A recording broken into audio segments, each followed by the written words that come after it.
ठीक है, तो हम अभी स्टार्ट करने वाले हैं class 10th chapter number 5। Topic है रेस्पिरेशन, चैप्टर है 5 लाइफ प्रोसेस। अभी हम देखने वाले हैं रेस्पिरेशन की प्रोसेस। अभी मैं पहले आपको यहाँ पर पहले नोट से बताऊंगी, उसके बाद मैं आपकी एनसीईआरटी की जो बुक है उसे रीड करती जाऊंगी साथ साथ। ठीक है, अब देखिए रेस्पिरेशन है क्या। The process of releasing energy from food is called the respiration. ये वो प्रोसेस है जहां पर आपकी जो एनर्जी है वो रिलीज होती है किससे, फूड से, जिसे हम क्या बोलते हैं, respiration. Basically food plus oxygen, और उससे हमें क्या मिलता है, कार्बन डाइऑक्साइड, हाइड्रोजन गैस और एनर्जी। इसे ही हम क्या कहते हैं, रेस्पिरेशन। रेस्पिरेशन क्या है, रेस्पिरेशन बहुत जरूरी है लाइफ के लिए। क्वेश्चन उठता है रेस्पिरेशन क्यों जरूरी है और क्या है तो आप ऊपर वाली लाइन लिखोगे जिसमें आपको दिखाया गया है, और क्यों जरूरी है मैं क्या लिखोगे, बिकॉज इट प्रोवाइड एनर्जी। ये हमें क्या देता है, एनर्जी देता है। For carrying out all of life process, जहां पर हमारी लाइफ की प्रोसेस को हम सही तरीके से काम करते हैं। Necessary to keep organism alive, ताकि कोई भी तरीके का ऑर्गेनिज्म हो वो क्या रह सके, जिंदा रह सके। ठीक है, अब हम इसे कंपेयर करेंगे, ब्रीथिंग क्या होता है और रेस्पिरेशन क्या होता है। ठीक है, ब्रीदिंग मतलब होता है सांस लेना, रेस्पिरेशन क्या होता है अब हम वो देखेंगे। ब्रीदिंग मतलब क्या होता है, जैसा मैंने अभी आपको बताया, सांस लेना मतलब कि जिसमें हम ऑक्सीजन या फिर कार्बन डाइऑक्साइड का इनटेक या आउट टेक या फिर टेक आउट हम उसे कर रहे होते हैं। मतलब हम ऑक्सीजन को लेते हैं और कार्बन डाइऑक्साइड को क्या करते हैं, बाहर निकालते हैं। इसे ही हम क्या बोलते हैं, ब्रीदिंग कहते हैं। The mechanism by which organism retain oxygen from air and release carbon dioxide. हम क्या करते हैं, एनवायरमेंट से ऑक्सीजन लेते हैं और रिलीज क्या करते हैं, कार्बन डाइऑक्साइड, जिसे हम क्या बोलते हैं, ब्रीदिंग कहते हैं। रेस्पिरेशन क्या है, the process of releasing energy. जब हमारे फूड से क्या रिलीज होती है, energy, from food is called the respiration. उसे क्या कहा जाता है, respiration. Breathing is a physical process. Breathing क्या है, एक फिजिकल प्रोसेस है जो हमें दिखती है। सांस लेते हो तब पता लगता है ना कि दिख रहा होता है ना इंसान, व्यक्ति सांस ले रहा है नहीं ले रहा। ठीक है, और जो रेस्पिरेशन है it is a biochemical process. ये कहाँ होती है, सेल के इनसाइड होती है। ठीक है, इनसाइड द सेल। यहाँ पर ब्रीदिंग में आपके लंग्स जो है वो इस्तेमाल होते हैं, हम एक तरीके से बोल सकते हैं। और रेस्पिरेशन के अंदर आप देखोगे तो माइटोकॉन्ड्रिया जो एक तरीके का सेल है उसका यहाँ पे इन्होंने एक एग्जांपल दिया। ठीक है, how energy release during respiration is stored. कैसे जो एनर्जी है वो रिलीज हो रही है ड्यूरिंग रेस्पिरेशन, रेस्पिरेशन के दौरान, इज स्टोर्ड। जैसे हम क्या चाहिए, जब इसे स्टोर करा जाता है। ठीक है, the energy is release during respiration is stored in the form of ATP. किस फॉर्म में होती है, एटीपी की फॉर्म में। ATP molecule in cell of the body, हमारी बॉडी के सेल्स में। व्हाट इज एटीपी, एटीपी की फुल फॉर्म क्या है, एंडोसाइन ट्रिस्फाइट। हाँ ठीक है, फॉस्फेट। ये क्या है आपका, हाई एनर्जी में होता है। जबकि एडीपी, अब ये ट्री होता है और नीचे वाले में क्या हो जाएगा, डी हो जाएगा। ठीक है, एंडोसाइन डी फॉस्फेट, समझे। अगर ए टी आए तो क्या लिखेंगे, ट्री फॉस्फेट, और अगर डी आए तो डी फॉस्फेट। इसमें एनर्जी कैसी होती है, लो होती है। ठीक है, और अगर आपका पी आई आए तो मतलब क्या होता है, इनऑर्गेनिक फॉस्फेट। इनऑर्गेनिक फॉस्फेट किसका बना होता है, फॉस्फोरस और ऑक्सीजन का। किसका बना होता है, फॉस्फोरस और ऑक्सीजन का। So what is ATP, ATP क्या है, एटीपी बनता है आपका एडीपी से, फॉस्फेट से और एनर्जी से। किससे बनता है आपका, एडीपी, फॉस्फेट और एनर्जी से। अब एटीपी जब बन गया तो हम बेसिकली देगा क्या, एज यूजुअल वही चीज रिटर्न में देखा। ठीक है, मतलब जो हमारे प्रोडक्ट होता है वही अगर हम उसे वापस करेंगे तो जो जो चीजें, जिन जिन चीजों से वो बना वही चीज हमें मिलेंगी ना, है ना। तो हमें क्या मिलेगा, एडीपी, फॉस्फेट और एनर्जी। ठीक है, एटीपी को ही हम क्या बोलते हैं, energy currency of the cell. तो इसका मतलब हमें क्या समझ में आया, सेल को जितनी भी तरीके से एनर्जी मिलती है वो कहां से मिलती है, एटीपी से मिलती है। ठीक है, different organism does not break down of food in different ways. अलग अलग तरीके से जो है वो अलग अलग तरीके से फूड को क्या करते हैं, तोड़ते हैं। ठीक है, अलग अलग हिसाब के अकॉर्डिंग तोड़ेंगे, और ये भी ऑर्गेनिज्म भी अलग होंगे। ठीक है, अब हमें देखने को क्या मिलेगा, देखिए पहले मैं आपको ना अब यहाँ से बुक से बताऊंगी, क्योंकि अब यहाँ पे रेस्पिरेशन के अलग अलग तरीके हमें पढ़ने हैं, ठीक है। पहले ये वैसे ये वाला पोर्शन जो है वो डायरेक्ट रट्टा मारने वाला है, ठीक है। अब हम पहले बुक से पढ़ते हैं। रेस्पिरेशन पे आ जाओ। रेस्पिरेशन क्या होता है? यहाँ पर तो एक ये आपको एग्जाम्पल के तौर पर एक्टिविटी दे रखी है, ठीक है। एक्टिविटी को जस्ट रीड कर लेना, ठीक है। एक पिचकारी की एक्टिविटी है और एक फर्मेंटेशन की एक्टिविटी, अपना पढ़ लेना। इसमें इतना कुछ खास नहीं है, मैं डायरेक्ट आ रही हूँ, ठीक है। We have discuss nutrition in the organism in the last section. हमने लास्ट सेक्शन के अंदर न्यूट्रिशन इन ऑर्गेनिजम्स पढ़ा है। The food material is taken in during the process of nutrition is used cell to provide energy. Basically ये क्या काम करता है बताइए? सेल को एनर्जी देता है, शाबाश। Of various life process diverse organism do this in different ways. अलग अलग तरीके का ऑर्गेनिज्म अलग अलग तरीके से काम करता है। सम ऑफ यूज ऑक्सीजन, कुछ क्या यूज करते हैं? Oxygen to break down the glucose, ताकि वो ग्लूकोज को क्या कर सके? कंप्लीटली ब्रेक डाउन कर सके, तोड़ सके। किसमें तोड़ देंगे वो ग्लूकोज को? कार्बन डाइऑक्साइड और वाटर में। सम ऑफ यूज पाथवेज, अलग अलग तरीके का पाथवे इस्तेमाल करते हैं और कुछ करते भी नहीं है, ठीक है। In all the cases first step is the break down. सबसे पहला केस हमेशा क्या रहेगा आपका? ब्रेक डाउन ही रहेगा। Break down of what? Break down of glucose, ठीक है। Break down of glucose a 6 carbon molecule, जिसमें हमें क्या देखने को मिलेंगे? 6 कार्बन मॉलिक्यूल मिलेंगे into 3 carbon molecule called the, क्या बोलते हैं इसे? बताइए, रीड करिए, आपकी बुक में भी है। हाँ जी, 6 कार्बन वाला जो मॉलिक्यूल है इसको तोड़ेगा। 6 कार्बन वाले मॉलिक्यूल को ये लोग किस में तोड़ देते हैं? 3 कार्बन वाले मॉलिक्यूल में तोड़ देते हैं, ठीक है। जिसे हम क्या बोलते हैं? पायरोवेट, ठीक है। This process take place in the cytoplasm. ये बेसिकली प्रोसेस किसमें होती है?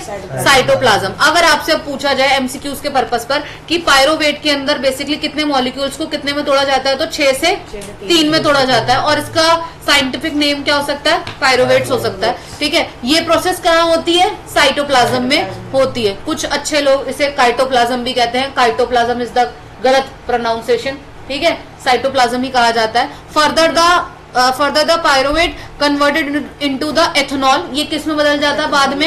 एथेनॉल में बदल जाता है, एंड कार्बन डाइऑक्साइड में। This process take place in the yeast. किस में होती है? ये यीस्ट में होती है ड्यूरिंग द फर्मेंटेशन, ठीक है। Since this process take place in the absence of air. किस में देखते हैं हम इसे? Absence of air. It is called the anaerobic respiration. इसे हम क्या कहते हैं? Anaerobic respiration. Break down the pyruvate, जिसमें हम क्या देखते हैं? ब्रेक डाउन करा जाता है किसको? पायरोवेट को। यूजिंग टेक प्लेस, किसका इस्तेमाल करते हुए? ऑक्सीजन का इस्तेमाल करते हुए। कहां पर करते हैं? माइटोकॉन्ड्रिया में। This process breakup 3 carbon pyruvate molecule into the 3 molecules of carbon dioxide. अब ये 3p के मॉलिक्यूल किस में बदल जाएंगे? 3c में। मैं एक रफ टफ बता रही हूँ। पायरोवेट बेसिकली किस में बदल गया? कार्बन डाइऑक्साइड में। The other product is water. बाकी बचा हुआ क्या हमारे पास निकला? Water. Since this process take place in the presence of air. ये हमारी किस में होती है? एयर की प्रेजेंस में। इसे हम क्या बोलते हैं? Aerobic respiration. बहुत बेसिक फंडामेंटल रूल है, नहीं समझ में आए तो वर्ड की ग्रिप याद रखिए। एनारोबिक और एरोबिक। एरोबिक नाम से ही समझ में आ रहा है, एयर आ रहा है तो इसमें ऑक्सीजन प्रेजेंस होगी। एनारोबिक में नहीं होगी, एक में हो रही है और एक में नहीं हो रही। एरोबिक मतलब एयर है प्रेजेंस, एरोबिक नाम में आ रहा है ना, तो इसमें क्या होगा? ऑक्सीजन प्रेजेंस होगी। एनारोबिक के अंदर नहीं है, सिंपल, ठीक है। The release of energy is the aerobic a lot of greater than the anaerobic. कोई बता रहा है एनर्जी कैसे ज्यादा होगी? किससे? एनारोबिक से। Sometimes there is a lack of oxygen in our muscle cell. Another way pathway for the breakdown of pyruvate is taken. वहां पर एक और तरीके से पायरुवेट हमें टूटता हुआ मिलता है। There is pyruvate converted into the lactic acid. ये किस में बदल जाता है बेटा? फिर बाद में जाके lactic acid, which is also a 3 carbon molecule. जो कि लैक्टिक एसिड में भी कितने मॉलिक्यूल्स है कार्बन के? 3 कार्बन मॉलिक्यूल है। This is buildup of the lactic acid. यही जो है हमारी लैक्टिक एसिड हमारी मसल्स में बिल्डअप होता है और हमें क्या होते हैं? क्रैम्प्स होते हैं। आप देखते हो कभी कभी बैठे बैठे नसें खिंचने लग जाती हैं, तो जिनके जोड़ों में या नसों में दर्द होता है, डॉक्टर बेसिकली आपको क्या बोलता है? आप अपना टेस्ट कराओ यूरिक एसिड का, लैक्टिक एसिड का, क्या इंक्रीज हुआ क्या नहीं इंक्रीज हुआ। तो बेसिकली अगर अब आपसे पूछा जाए क्वेश्चन में कि ऐसे ऐसे एक एक्स नाम का पर्सन है, उसे क्रैम्प्स ज्यादा आ रहे हैं, कौन सा एसिड इंक्रीज हुआ है? Lactic acid. कौन सा एसिड इंक्रीज हुआ? लैक्टिक एसिड इंक्रीज हुआ है। क्या होता है लैक्टिक एसिड में भाई साहब? लैक्टिक एसिड के अंदर क्या होता है? पायरुवेट किस में बदल जाता है आपका? लैक्टिक एसिड में, जिसमें कितने मॉलिक्यूल होते हैं? कार्बन के 3 मॉलिक्यूल होते हैं। ये लिखना है आपको, समझे? मसल क्रैम्प का रीजन ये नहीं है कि कोई हमें गालियां बक रहा होगा पीछे से तो टोट के वगैरह करो, समझ रहे हो? क्या कारण है मुद्दा उसका? लैक्टिक एसिड बढ़ गया, ठीक है। अब हम इसको फिगर से समझेंगे। देखिए बेसिकली क्या है, ग्लूकोज के साइटोप्लाज्म में देखते हैं, ग्लूकोज के 6 कार्बन किस में बदल गए बेटा? 3 कार्बन मॉलिक्यूल में और प्लस एनर्जी में। और ये टूटता है किसके अंदर? 3 तरीके से, in the absence of oxygen, lack of oxygen और presence of oxygen. Absence of oxygen का मतलब क्या है? कि ऑक्सीजन नहीं है। कहां नहीं है ये ध्यान से रखिए, ये पूरा पैराग्राफ आपको इससे याद हो जाएगा, ये इंपॉर्टेंट है, ये सेक्शन याद रख लो, ये वेरी वेरी इंपॉर्टेंट है। अगर आपको ये टेबल पूरी एज इट इज याद होगी, इसका मतलब पूरा पैराग्राफ आपको लर्न है, ठीक है। देखिए कैसे, एब्सेंस ऑफ ऑक्सीजन किस में बात हो रही है? यीस्ट में बात हो रही है। अगर ऑक्सीजन नहीं होगी तो क्या बनेगा? इथेनॉल, कार्बन डाइऑक्साइड और एनर्जी, ठीक है। लैक ऑफ ऑक्सीजन किसमें? मसल्स में, तो हमारा क्या बनेगा? लैक्टिक एसिड और एनर्जी, जिसकी वजह से क्या होंगे? क्रैम्प्स होंगे। प्रेजेंस ऑफ ऑक्सीजन किस में होगा? माइटोकॉन्ड्रिया में, तो क्या होगा? कार्बन डाइऑक्साइड, वाटर और energy. The energy is release during the cellular respiration. Energy release होती है किसके अंदर? सेलुलर रेस्पिरेशन में। Is immediately use to synthesize a molecule, जो हमारे को इमीडिएटली यूज होती है कैसे? मॉलिक्यूल को सिंथेसाइज करने में, that is called the ATP. ATP की प्रोसेस में क्या होता है? ATP is broken down, given rise a fixed amount of energy. Basically जो आपकी एनर्जी है वो फिक्स्ड अमाउंट में, उसे क्या कर दिया जाता है? तोड़ दिया जाता है। Which can derive the endothermic reaction, जो किसको दिखाता है? हमारा एंडोथर्मिक रिएक्शन को दिखाता है, taking place in a cell, जो बेसिकली क्या दिखाता है? हमारा सेल की पोजीशनिंग को दिखाता है। एटीपी मैंने वहां से पढ़ा दिया, ठीक है। Since the aerobic respiration pathway depend on the oxygen, aerobic वाला किस पे डिपेंड करता है? एयर पे, ठीक है। aerobic organism need to ensure that there is sufficient intake of oxygen, कि आपके पास ऑक्सीजन तो होनी चाहिए। We have seen the plant exchange of gases through the stromata and the large intercellular space ensure that all the cell in contact with the air। तभी हम देखते हैं कि जब भी प्लांट जो है वो रिस्पायर कर रहे हैं तो हम क्या देखने को मिलेगा कि लीव्स के अंदर क्या है? बेसिकली स्टोमेटा है, और उन्हीं के थ्रू वो लोग क्या कर रहे हैं? पोर से आपकी गैसेस को क्या कर रहे हैं? एक्सचेंज कर रहे हैं। Carbon dioxide and oxygen are the exchange by the diffusion. अब ये कैसे एक्सचेंज होती है? कौन सी प्रोसेस के थ्रू? डिफ्यूजन की प्रोसेस के through. They can go into the cell, ये किस में जाती है? सेल्स में, और अवे फ्रॉम देम, मतलब वहीं से बाहर आती है और वहीं से अंदर जाती है। मतलब बेसिकली क्या बोल रहे हैं? पत्ती के अंदर जो छेद होते हैं वो क्या है? आपके पोर्स हैं, वो स्टोमेटा है। उसी से ही जो उसकी गैसेस है, या फिर हम कह सकते हैं जो प्लांट्स हैं वो रिस्पायर मतलब सांस लेते हैं, ठीक है। The direct diffusion depends on the environment condition, कैसे उसकी एनवायरमेंट कंडीशनिंग है प्लांट की, वो उसके ऊपर भी डिपेंड करता है। At night there is no photosynthesis, night में कोई फोटोसिंथेसिस नहीं होती क्योंकि सूरज की रोशनी नहीं है। फोटोसिंथेसिस का सबसे मेन इंपॉर्टेंट पार्ट क्या है? सूरज की रोशनी, ठीक है। Occurring carbon dioxide elimination, carbon dioxide हट जाती है। The major exchange activities going on, ठीक है। तो सबसे ज्यादा वही होती है। During the day CO2 is generated, सबसे ज्यादा CO2 जनरेट होती है ड्यूरिंग द रेस्पिरेशन, रेस्पिरेशन के time. Use up for photosynthesis, hence there is no CO2। अब हमारे पास कोई CO2 नहीं है। इंस्टेड ऑफ ऑक्सीजन रिलीज, इसलिए हमें उनको क्या रिलीज करना पड़ता है? ऑक्सीजन को रिलीज करना पड़ता है। समझ में आया? Animal have involve different organs, animals के अलग अलग तरीके के ऑर्गन्स हमें देखने को मिलते हैं। For the take up of oxygen from the environment, जो वो ऑक्सीजन लेते हैं या फिर जो भी तरीके की चीजें लेते हैं एनवायरमेंट से। And for getting rid of the carbon dioxide produce, और बाद में वो लोग क्या करते हैं? कार्बन डाइऑक्साइड को प्रोड्यूस करते हैं। Terrestrial animal can breathe the oxygen in the atmosphere. Terrestrial animal जो होते हैं, टेरेस्टेरियल एनिमल कौन से होते हैं? जो जमीन पे रहते हैं, ठीक है। उन्हें ऑक्सीजन कहां से मिलती है? हवा में मिलती है, ठीक है। बट एक्वेटिक एनिमल कौन से हैं? जो पानी में रहते हैं, ठीक है, जिसे हम मरीन लाइफ भी कहते हैं, ठीक है। स्कूल वाले CBSE वाले आपको मरीन लाइफ ही लिख के देंगे आप लोगों को बेवकूफ बनाने के लिए, ठीक है। लिव इन द वाटर, उनको ऑक्सीजन कहां से मिलती है भाई साहब? पानी को कैसे लिखते हैं? H2O, hydrogen plus oxygen. तो पानी में ही क्या है? ऑक्सीजन है, समझे? इसीलिए जिंदा है वो लोग। समझ आया? ये इन्होंने फिश एक्वेरियम की एक्टिविटी दे रखी है, ये पढ़ लेना, ठीक है। सिंस मोर टू नो, ये बकवास है, ये अपना, खैर बकवास तो है नहीं, एक बार बस रीड कर लेना। यहाँ पे बता रखा है कि आपको तंबाकू, गुटखा, बीड़ी, सिगरेट ये सब नहीं पीना चाहिए, इससे कैंसर हो जाता है, फलाना ढिमकाना हो जाता है, ठीक है। Since the amount of dissolved oxygen is fairly low compared the amount of in the air as usual, that is correct. जो भी आपका ऑक्सीजन पानी में है वो कितना है? कम है बेसिकली हवा वाली ऑक्सीजन से। The rate of breathing in aquatic animal is much faster, और वो जल्दी लेते हैं, बबल जल्दी आते हैं ना, ठीक है। That seen terrestrial in organism. Fishes take in water through the mouth, fishes जो है वो अपना माउथ से लेती हैं। Force it pass the gills, और उसको कहां फोर्स करती है? गिल्स के थ्रू। वेर इट डिसॉल्व, जहां वो डिसॉल्व होती है ऑक्सीजन और बाद में उनके ब्लड तक पहुंचती है, ठीक है। Terrestrial an organism use the oxygen from atmosphere, कहां से लेते हैं बेटा? एटमॉस्फेयर से लेते हैं। This oxygen is absorb from the organ, ये हमारे अलग अलग ऑर्गन से अलग अलग डिफरेंट एनिमल्स में पहुंचता है।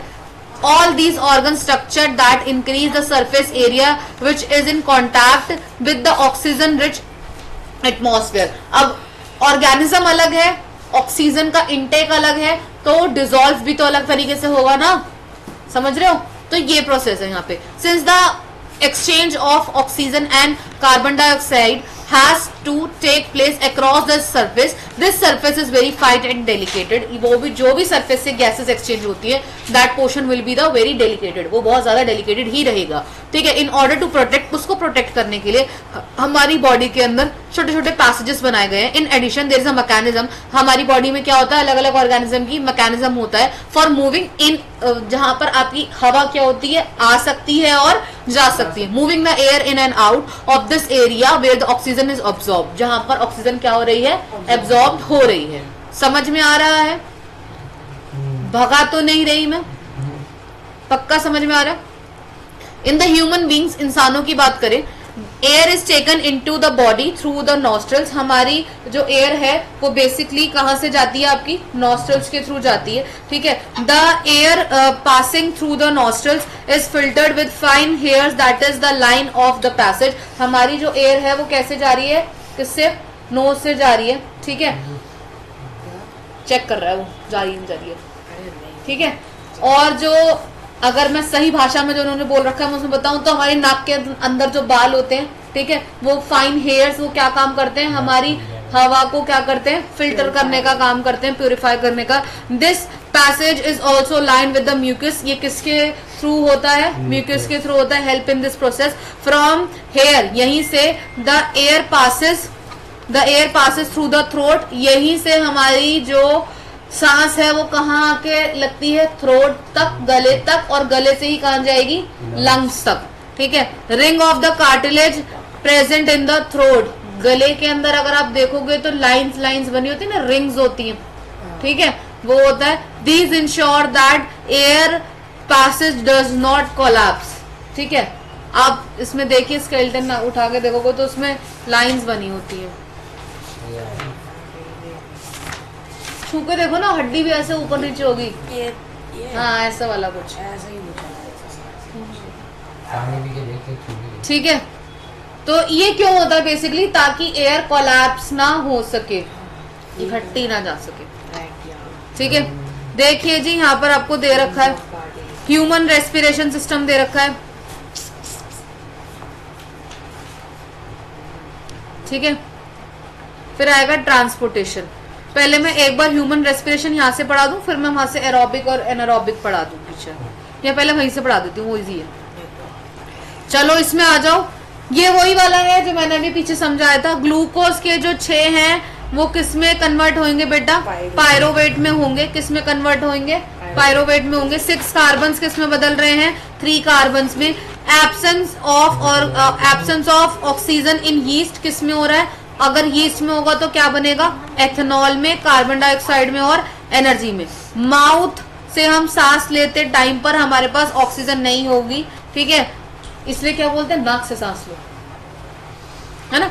लैक ऑफ, तब क्या बनेगा हमारे पास, लैक्टिक एसिड और एनर्जी बनेगा।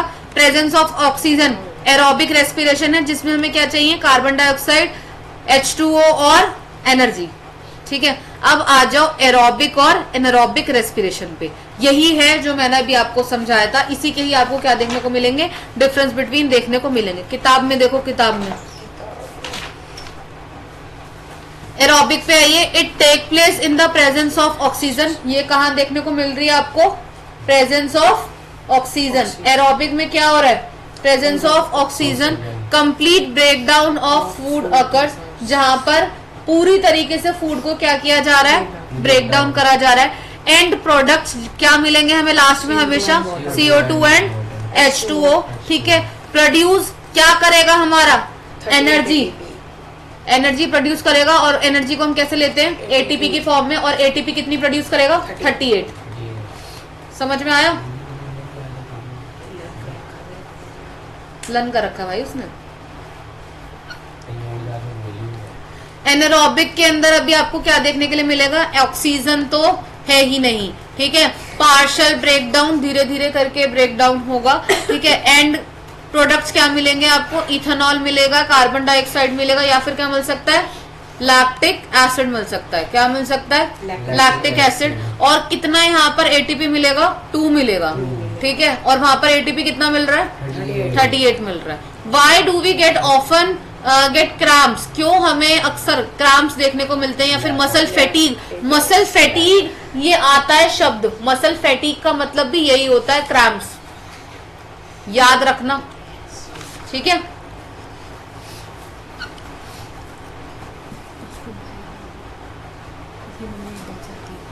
ठीक है, ड्यूरिंग फिजिकल एक्सरसाइज करते हुए, because the form of lactic acid, क्यों होता है, क्योंकि हमारे शरीर में तब क्या बन जाता है, लैक्टिक एसिड बन सकता है या बन जाता है। Anaerobic respiration that take place in our muscle when O2 get used up faster in the muscle cells that can be supplied by blood, वो कैसे होता है supply, by our blood. Produce, क्या प्रोड्यूस करता है, lactic acid which causes cramp, जिससे क्या होता है, क्रैम्प होता है। It can cured by hot water massage, कैसे ठीक हो सकता है, हॉट वाटर मसाज, ठीक है। ज्यादा क्रैम्प हो रहे होते हैं तो हमें डॉक्टर्स क्या बोलता है, गर्म पानी की सिकाई कर लो, ये वही है हॉट वाटर मसाज तो यही बोलता है डॉक्टर, सिर्फ मेरी शक्ल देख के, ठीक है। रेस्पिरेशन इन प्लांट्स कैसे होता है, अभी हम वो देखेंगे। अभी मैंने आपको क्या बताया, पत्तियों में बेसिकली क्या होता है बेटा, स्टोमेटा होता है, ठीक है। स्टोमेटा में क्या होते हैं आपका, तीन या चार तरीके से ना डिवाइड होता है, ठीक है। मैं आपको कॉमन बेसिक बता रही हूँ, 3 या 4 तरीके से डिवाइड होता है, और उसमें जो पोर्स होते हैं वहां से क्या होता है, गैसेस एक्सचेंज होते हैं, तो हमें वही देखना है। Plant get energy by process of respiration, plants के अंदर एनर्जी किस प्रोसेस से आ रही है, respiration. Plant use carbon dioxide of air, plant क्या यूज करते हैं, कार्बन डाइऑक्साइड यूज करते हैं एयर में for respiration, and release carbon dioxide, और क्या एंड रिलीज ऑक्सीजन, और क्या छोड़ते हैं, ऑक्सीजन को छोड़ते हैं। Oxygen and carbon dioxide are called the respiratory gases, इन्हें हम क्या कहते हैं, रेस्पिरेटरी गैसेस कहते हैं। व्हाट इज डिफ्यूजन, डिफ्यूजन होता है सप्लाई, क्या सप्लाई करता है डिफ्यूजन बेटा, ऑक्सीजन किसको सप्लाई करता है, प्लांट्स को, which they need for the respiration, ताकि उनको भी रेस्पिरेशन मिल सके। डिफ्यूजन अलग अलग तरीके से होता है, रूट में होता है, स्टेम में होता है, लीव्स में होता है, ठीक है। रूट होगा तो कहां से होगा, by root hairs, root hair क्या होते हैं, जड़ों को बोलते हैं रूट हेयर्स, ठीक है। स्टेम में होगा तो क्या बोलते हैं, बताओ, लेंटिसेल्स, ठीक है। लीव्स में होगा तो किससे होगा, stomata. Respiration in plants during day and night, respiration plants जब होता है, रेस्पिरेशन जब प्लांट्स में होता है दिन और रात में, तब कैसे होता है, ये इंपॉर्टेंट है और हर बार ये पूछा जाता है, ठीक है। एक सेकंड रुको,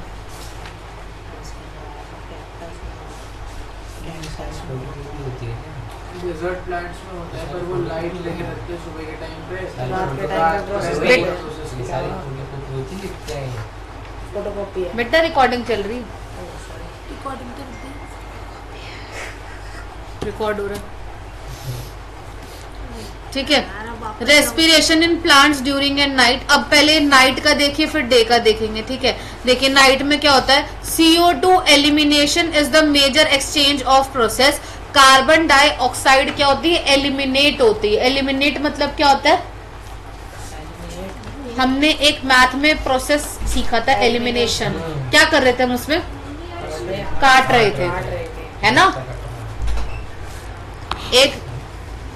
एक वैल्यू क्या है, एक वैल्यू कट रही थी और हर बार हम x की वैल्यू ही काट रहे थे, ठीक है। तो यहाँ पर भी हम किसको काटेंगे, CO2 को। हंसिए नहीं, मैथ्स था वो। मेजर एक्सचेंज किसको देख, मेजर एक्सचेंज क्या है यहाँ पे, CO2 को हम यहाँ पे हटाते हैं। दैट गोज ऑन बिकॉज, क्यों, एट द नाइट, क्यों, क्योंकि यहाँ पर नाइट में फोटोसिंथेसिस नहीं हो सकता है, ठीक है। During the day CO2 generated during respiration, CO2 generate होती है कब, रेस्पिरेशन के टाइम पर। Is use for the photosynthesis because no CO2 is release. यहाँ पर दिन में कोई भी CO2 मतलब कार्बन डाइऑक्साइड को रिलीज नहीं करा जाता है, ठीक है। मेजर इवेंट यहाँ पर इस टाइम पर क्या है, रिलीज ऑफ ऑक्सीजन। समझ में आया। रेस्पिरेशन इन एनिमल पे आ जाइए, ठीक है। Different animal have different mode of respiration. जैसे हमारे पास क्या है, यूनिसेलुलर, लाइक ओमीबा। ओमीबा कैसे रिस्पायर करता है बेटा, डिफ्यूजन से। कैसे रिस्पायर करता है, डिफ्यूजन से। अर्थवॉर्म कैसे रिस्पायर करता है, कैसे रिस्पायर करता है, पढ़ो इसलिए बोल रही हूँ मैं, रुक जाऊंगी और बीच में पूछ लूंगी। इंसेक्ट कैसे, इंसेक्ट जैसे आपकी ग्रासोपर, कॉकरोच, ये कैसे रिस्पायर करते हैं, टेक्रा से, लंग से, ठीक है। एक्वेटिक एनिमल जैसे फिश, प्रॉन्स, ये कैसे रिस्पायर करते हैं, गिल से। ह्यूमंस कैसे रिस्पायर करते हैं, लंग से। 3 common features in all the respiratory organ. सब में हम जो देखते हैं जो क्या क्या होता है, all the respiratory organs have large surface area. क्या है इनके पास, लार्ज सरफेस एरिया है, ताकि कार्बन डाइऑक्साइड और जो आपकी ऑक्सीजन है वो मैक्सिमम आ सके, to get enough for carbon dioxide और oxygen. All respiratory organs have a thin wall. क्या होती है, थिन वॉल होती है, किसकी, फॉर इजी डिफ्यूजन, ताकि डिफ्यूजन अच्छे से हो सके, एंड एक्सचेंज ऑफ गैसेस की प्रोसेस भी क्या हो, सही से हो सके। All the respiratory organs like skin, gills, lungs, ये कैसे होते हैं आपके, रिच होते हैं किसमें, ब्लड कैपिलरीज में, ठीक है। फॉर ट्रांसपोर्ट ऑफ गैसेस, मतलब आपकी गैसेस अच्छे से पास आउट हो सके। Taking rate of breathing in aquatic organism is much faster than the terrestrial organism. Why, हर एक पैराग्राफ में जो क्वेश्चन बनना चाहिए, जितना मैंने पढ़ाया अभी एनसीईआरटी में से, सब पे इसमें क्वेश्चन बना हुआ है। सब पे ऑलरेडी क्वेश्चंस बने हुए हैं, जो मैं पीछे एनसीईआरटी पे वहां समझा रही थी, तो वहां मैंने समझा दिया। यहाँ पे आपको क्वेश्चन के साथ इसके आंसर मिल रहे हैं, ठीक है। वहां मैंने समझा दिया, एक बार मैंने उसके साथ क्वेश्चंस यहाँ पे करा दिए, ठीक है। Aquatic organism can not use atmospheric oxygen, they use oxygen dissolve in water which is comparatively low in amount. जो क्या होता है, कंपैरेटिवली लो होता है अमाउंट में, किससे, इन द, इन एयर। मतलब क्या होता है, पानी में ऑक्सीजन कैसा होता है, ज्यादा होता है, कम होता है, कम होता है, कम होता है। क्या पढ़ रहे हो, क्या पढ़ रहे हो, ध्यान लगाओ इधर, ध्यान, रोक लूंगी मैं, सही बता रही हूँ, क्या बता रही हूँ मैं इतनी देर से। Aquatic organism can not use atmospheric oxygen. Aquatic animals आपके एटमॉस्फेरिक ऑक्सीजन नहीं यूज कर सकते, because they use oxygen dissolve in water, क्योंकि पानी में क्या होता है, ऑक्सीजन घुला हुआ होता है, which is comparatively low in amount, जो क्या होता है, लो होता है अमाउंट में, than the amount of oxygen in the air, जो कि ऑक्सीजन क्या है, एयर में ज्यादा है उससे। इसीलिए fish take in water through their mouth. इसीलिए पानी में मछलियां सांस कैसे लेती हैं, अपने मुंह से लेती हैं, फोर्स इट, और उसको पास आउट करती हैं किसके पास, गिल्स के पास, वेयर इट डिसॉल्व, जहां वो डिसॉल्व होती है और ऑक्सीजन उनके ब्लड के थ्रू उनके अंदर जाता है। यहाँ पर अभी आपको ह्यूमन रेस्पिरेटरी सिस्टम देखने को मिला है, ठीक है। अब ये वाला एक बार रीड करो, रिकॉर्डिंग ऑन है, तमीज में रीड करो क्योंकि मैं आके पूछूंगी, मैंने एनसीईआरटी पढ़ा दी है, ठीक है। रिकॉर्डिंग ऑन है still, I am not off the recording.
Divya जी।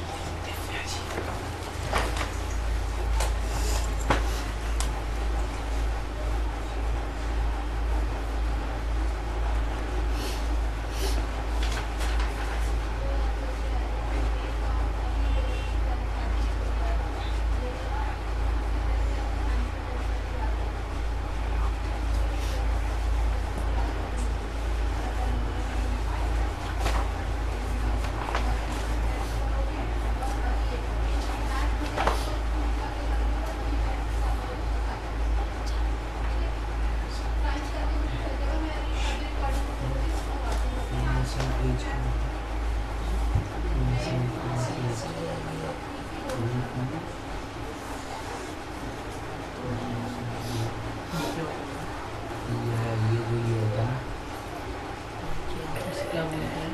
नहीं पता तो है। क्या होती है? फिर क्या होता है? मैं टैंकिया में होता है, एयर अंदर लेते हैं ना ताकि एकदम कंप्रेस से कुछ करना, मतलब एकदम जैसे एयर अंदर लेते हैं ताकि मतलब ज़्यादा तेज ना हो, तो इसलिए मतलब टैंकी में जो रिंग्स लगी होती है वो बनती है ज़्यादा तेज अंदर क्यों ना है? ताकि जैसे एयर में रहे तो फट नहीं लगेगी, और जैसे जैसे वही होगा कमज़ोर होगा तो सीधे में जैसे पाइप। हाँ जी, एडम एप्पल की बात कर रहा है ये। हाँ ट्राई क्या बोल रहे हैं तो? अरे ट्राई किया एडम एप्पल फट जाता है, हाँ वही कहूँगा अभी। वहां लगा दो वरना ये हटा दो। चलिए देखिए, main organ of human respiratory system are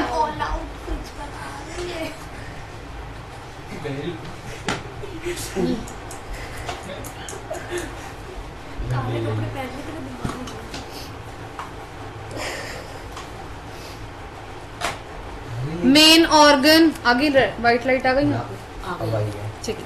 main organ of human respiratory system are कौन कौन से हैं? Nose, nasal passage. Nasal passage क्या होता है? नेसल पैसेज क्या होता है? आपका जो ये वाला नोज का हिस्सा है, ये वाला हिस्सा होता है, ठीक है। ट्रैकिया, ब्रोंकी, लंग्स, ब्रोंची भी बोलते हैं, छोड़ दो उसे, ब्रोंची, डायफ्राम्स, ठीक है। अब आप जरा ऊपर जो डायग्राम बना हुआ है बुक में उस पे देखिए, ठीक है। नेसल पैसेज क्या है? जो ये वाला हिस्सा है, ठीक है। लंग्स आपको पता है क्या होते हैं? ब्रोंकी उसके अंदर होते हैं, ठीक है। The human respiratory system begin, ध्यान से पढ़ लो तमीज में। The human respiratory system begin from nostrils, कहाँ से चालू होते हैं? नॉस्ट्रल से चालू होते हैं। Through which air is drawn into the nasal cavity, कहाँ से देखती है हमारी एयर, कहाँ से पास आउट होती है? नासल कैविटी से। Nasal cavity is separated from oral cavity, नाक से सांस लेने वाली चीज और मुंह से सांस लेने वाला हिस्सा दोनों अलग हैं, ये लिखा है इसमें, ठीक है। समझ आया प्रणव? ओके। ठीक है। नसल कैविटी सेपरेट होती है आपके माउथ कैविटी से बाय बोन पैलेट। कैसे? Bone palate. यहाँ हड्डी है ना, यहाँ कोई घूसा मारता बोलता है ना नाक तोड़ दी मुंह तोड़ दिया, वो ये हिस्सा है, ठीक है। So we can breathe in air even while we eat. इसलिए हम जब हम खाना भी खा रहे होते हैं तब भी हम ईट कर रहे होते हैं, जब भी हम सांस ले सकते हैं। इसीलिए क्यों? क्योंकि हमारे दोनों ही पैसेजेस क्या है? अलग अलग हैं, ठीक है। नेसल कैविटी में आप देखोगे एयर इज वार्म, हल्की हल्की हवा। आप ना अपने नाक के पास हाथ लगा के देखिए, आपको जो सांसें आपकी मिलेंगी वो गर्म मिलेंगी, ठीक है। Warmed and moistured and dust particle get entrapped in the mucus. Mucus filter air. Mucus क्या करता है? एयर को फिल्टर कर देता है बाय फाइन हेयर्स, मतलब आपके फाइन छोटे छोटे जो नोज में हेयर होते हैं उसके through, by killing harmful bacteria, और हार्मफुल बैक्टीरिया को भी क्या कर देता है? खत्म कर देता है। देन एयर एंटर, कहाँ एंटर करती है? फिनरिक्स। किस में एंटर करती है? फिनरिक्स में। एंड लीडिंग टू द टेक्रिया या ट्रेशिया भी बोलते हैं। बेसिकली यहाँ पे क्या लिखा है? Wind pipe. बेसिकली आपकी नोज से एयर जाएगी, फिल्टर होती है, फिर कहाँ पहुंचती है? विंड पाइप में पहुंचती है। Where the rings of cartilage, जहां पर क्या है? आपके कार्टिलेज है रिंग्स में, ठीक है। Is present to prevent the collapsing, जो क्यों है वहां पर? ताकि एयर कोलैप्स नहीं हो सके। क्यों है वहां पर विहान? ताकि एयर कोलैप्स ना हो सके। Air is pass to the trachea through a slit called glottis, ठीक है। एयर जो है, हाँ ग्लॉटिस, ठीक है। एयर जो है वो पास आउट होती है किसके थ्रू? ट्रैकिया के थ्रू। अ स्लिट, एक सीधे मूवमेंट के अंदर, जिसे हम क्या बोलते हैं? वाइल सॉलोइंग फूड, जबकि हम खाना खाते हैं तो उसे हम क्या बोलते हैं? Epiglottis. Cover the trachea for allowing food to enter the food pipe and prevent its entry in trachea, ठीक है। आप क्या यहाँ पे देख रहे हो कि आप जब भी खाना खाते हो तो बेसिकली आपका जो फूड पाइप और जो आपका विंड पाइप है वो क्या है? डिफरेंट है, अलग होते हैं, ठीक है। वो चेक करके देख रहा सब। अरे उसको कोल्ड हो रहा है उसे। Trachea runs down the neck and divide into bronchi which lead into the lungs. Trachea किसके अंदर कहाँ तक जाती है? आपकी नेक तक जाती है, और ये कहाँ डिवाइड हो जाएगी? ब्रोंचीज में हो जाएगी, जो कहाँ पर लीड कर रहे होते हैं? लंग्स में, ठीक है। Lungs are the respiratory organ. Lungs क्या है आपका? रेस्पिरेटरी ऑर्गन है। A pair of soft elastic and spongy organ, दो होते हैं, ठीक है। Present in air tight cavity, one on other side of the cavity is heart. इन लोगों ने लंग्स को दबा के देखा। जब आप बेहोश पड़ जाते हो, कोई मर जाता है तो आप उसकी चेस्ट ब्रीथ करते हो ना, उसको सीआरपी देते हो। हाँ तो चेस्ट के अंदर होते हैं लंग, तो होते हैं। तू अलग लेके घूम रहा है अपने, या तेरे बाहर निकले हुए लंग्स चेस्ट अंदर है। हाथ से पकड़ के दबाए। नहीं तो तुम कैसे पैरों से दबाते हो? कोई इंसान मर रहा है, तुम उसको कोशिश करोगे जिंदा करोगे, उसके ऊपर पैर रख के दबाओगे? भाई देख ले। देखिए दूसरे हिस्से पर आपको क्या मिलेगा? हार्ट मिलेगा।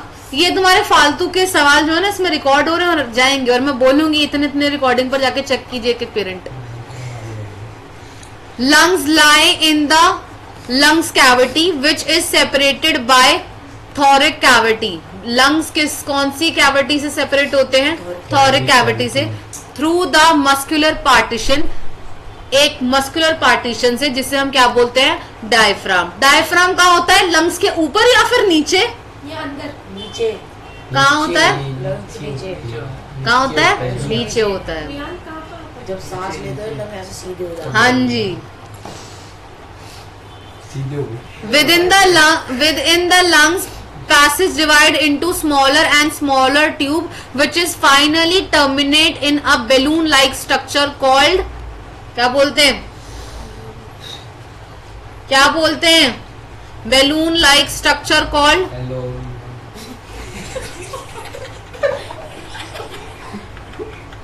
पढ़ो तुम्हारा प्रोनाउंसिएशन पता लगेगा समाज को। एलोवियोल एल्वियोली ऐसे एल्वियोली क्या बोलते हैं?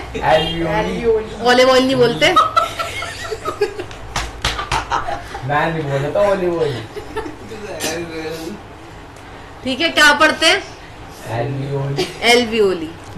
Alveoli are the site of respiration. क्या है ये? Site of respiration. सही से पढ़ो, सही से। तुमसे ही पूछूंगी और सबसे पूछूंगी।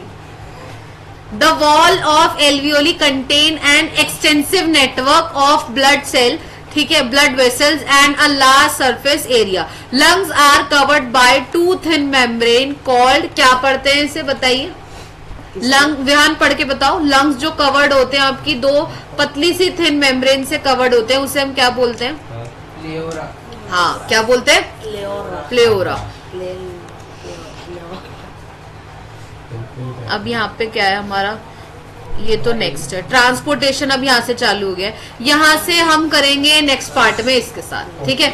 चलिए अब हम मिलते हैं ट्रांसपोर्टेशन वाले पार्ट में कल, ठीक है। चलिए।